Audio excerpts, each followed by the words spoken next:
তোর হাসে আজ জোর করে দিলাম।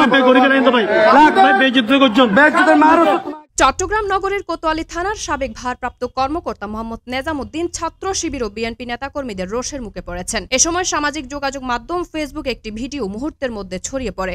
আর ওই ভিডিওতে দেখা যাচ্ছে কলা ধরে টেনে হিচড়ে পরনের শার্ট ছিঁড়ে ফেলা হয় তার। নেজামউদ্দিন চট্টগ্রাম মেট্রোপলিটনে ওসি থাকাকালীন নির্যাতনের নানা অভিযোগ তুলে ক্ষোভ প্রকাশ করছিলেন নির্যাতনের শিকার হওয়া ব্যক্তিরা।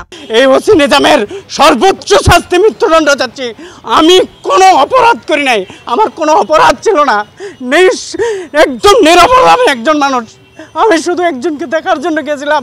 আমার কি অপরাধ ছিল সেদিন? হাজার হাজার মানুষ ছিল ওখানে, কিন্তু আমার মতো একজন নিরীহ মানুষকে ধরে নিয়ে আমি বারবার বলছি যে ভাই আমার বাড়ি নওগাঁতে, আমি এখানে কোনো রাজনীতি করি না, আমি কোনো রাজনীতির সঙ্গে জড়িতও না, কিন্তু কোনো কথা শোনে নাই তিনি আমাকে বেঁধে যেভাবে পিটাইছে। এই খবর শোনার পরে যখন শুনছি যে ওনাকে আমি ফটিকছড়ি থেকে সরাসরি মোটরসাইকেল ভাড়া করে নিয়ে আসছি। এদিকে ওসি নেজামউদ্দিনকে আটক হওয়ার কথা সামাজিক যোগাযোগ মাধ্যমে ছড়িয়ে পড়লে পাঁচলাইশ থানায় ভিড় করতে শুরু করে নির্যাতনের শিকার হওয়া ছাত্র শিবির ও বিএনপির নেতাকর্মীরা। শিবির করার অপরাধে আমাকে চট্টগ্রাম রোড থেকে সেই হাই সিটে করে আমাকে তুলে নিয়ে গেছিল, হাত পা বেঁধে। যখন আমি প্রথমে হাত পা বেঁধে তুলে নিয়ে গেছিলো, মদ্যগানের পরে আমি দরজাতে লাঠি দিয়ে বের হয়ে পড়ে গেছি। তখন আমাকে ওরা 4-5 জনে ওখানে মারধর করছে, এই যে বেত পিটাইছে, পিটানোর পরে ওখানে আবার তুলি নিয়ে গেছে।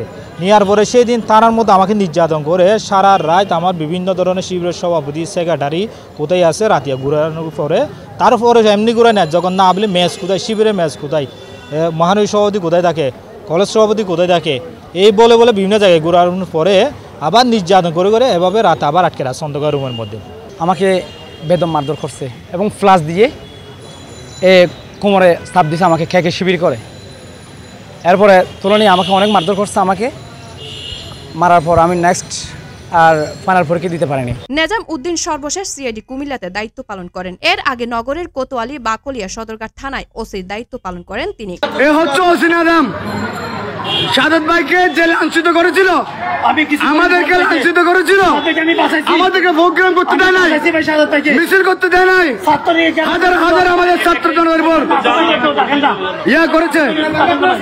আব্দুল আউয়াল মুন্নার প্রতিবেদনে সিএইচডি নিউজ 24।